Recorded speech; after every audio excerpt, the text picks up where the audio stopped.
আসসালামু আলাইকুম রহমতুল্লাহ। ভারতের রেকর্ড ব্রেকিং অগ্রগতি থামাবেন কেমনে?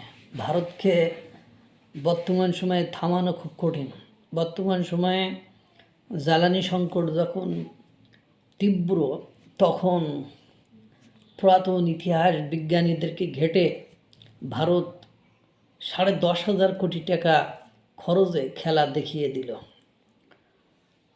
ঘটনাটি পুরো বিস্তারিত শুনলে আপনারা বুঝতে পারবেন যে ভারত কি খেলা খেলেছে, কোন অসম্ভবকে সম্ভব করে আগামী দিনের ভারতকে নিরাপদ জায়গায় নিয়ে যাওয়ার চেষ্টা করেছে। দয়া করে শেষ পর্যন্ত শুনবেন, সাথে থাকলে অনেক ইনফরমেশন পাবেন ইনশাআল্লাহ। 1930 সালে ক্যামব্রিজে পরমাণু বিজ্ঞানের এক উজ্জ্বল নক্ষত্র হোমি জাহাঙ্গীর ভাবা ইনি আইনস্টাইন এর সাথেও ভালো সম্পর্ক ছিল, এরকম একজন ব্যক্তি। 1947 সালে ভারত স্বাধীন হওয়ার পর যখন প্রধানমন্ত্রী নেহেরু জ্বালানি নিরাপত্তা নিয়ে শঙ্কিত, চিন্তিত, উদ্বিগ্ন ছিলেন, তখন ভাবা এক যুগান্তকারী আলোর পথ দেখান। তিনি জানতেন ভারতের মাটিতে পরমাণু জ্বালানি ইউরেনিয়াম 235 নেই, যার জন্য বিদেশের উপর নির্ভরশীল হতে হবে। কিন্তু ভারতের উড়িষ্যা ও দক্ষিণ উপকূলের সমুদ্র সৈকতে ছড়িয়ে আছে বিশ্বের বৃহত্তম থোরিয়াম ভাণ্ডার। এই থোরিয়ামকে কাজে লাগিয়ে ভারতকে জ্বালানি স্বনির্ভর করার এক মহাপরিকল্পনা সাজান তিনি। থোরিয়াম মূলত পাওয়া যায় সমুদ্র সৈকতের মোনাজাইট নামক খনিজ বালুতে। ভারতের উড়িষ্যা ও কেরালা উপকূলে এই বালু পাওয়া যায়। এখন এই থোরিয়ামের উৎস মূলত মোনাজাইট বালু, কিন্তু এই থোরিয়াম সরাসরি প্রবলেম হলো সরাসরি জ্বালানি হিসাবে ব্যবহার করা যায় না, একে রূপান্তর করতে হয়। এর জন্য স্পেশালি 3টি ধাপকে বাস্তবায়ন করতে হয়, বা 3টি প্রক্রিয়া বা 3টি পরিকল্পনা বাস্তবায়ন করতে হয়। নাম্বার ফার্স্ট ইজ ইউরেনিয়াম থেকে প্লুটোনিয়াম বানানো, প্লুটোনিয়াম দিয়ে থোরিয়ামকে ইউরেনিয়াম 233তে রূপান্তর করা, সেই ইউরেনিয়ামের মানে 233তে রূপান্তর করা, সেই ইউরেনিয়ামের 233 দিয়ে সরাসরি থোরিয়াম পুড়িয়ে বিদ্যুৎ উৎপাদন করা যায়।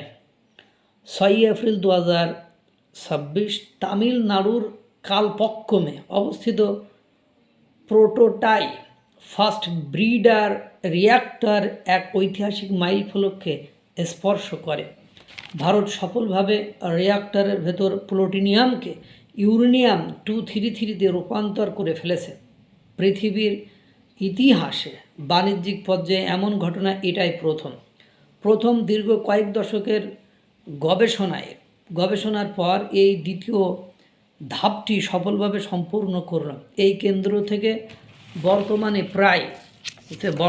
প্রায় 500 মেগাওয়াট বিদ্যুৎ জাতীয় গ্রিডে সরবরাহ করা হচ্ছে। এই সাফল্যের মানে হলো আগামী 10 থেকে 15 বছরের মধ্যে ভারত তার তৃতীয় ধাপ শুরু করবে এবং 2040 সাল নাগাদ বিদ্যুতের জন্য তেল, গ্যাস বা কয়লা আমদানির প্রয়োজনীয়তা হারাবে।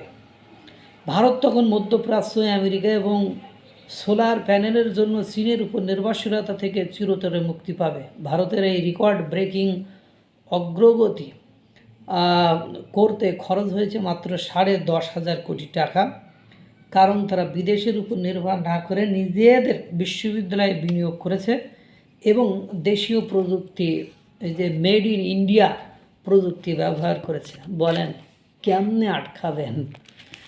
সব কিছুই তারা নিজস্ব ওই যে মেড ইন ইন্ডিয়া আর করার ফলে, এটার গুরুত্ব দেওয়ার ফলে আজকে যখন পুরো বিশ্বে খাদ্যপণ্য সংকট, খাদ্যপণ্যের মূল্য বৃদ্ধি, মূল্যস্ফীতি, মুদ্রাস্ফীতি হয়, তখনও শান্ত প্রবৃদ্ধি বা উন্নতির দিকে যে দেশটি এগিয়ে চলে যায় সেই দেশটির নাম ভারত।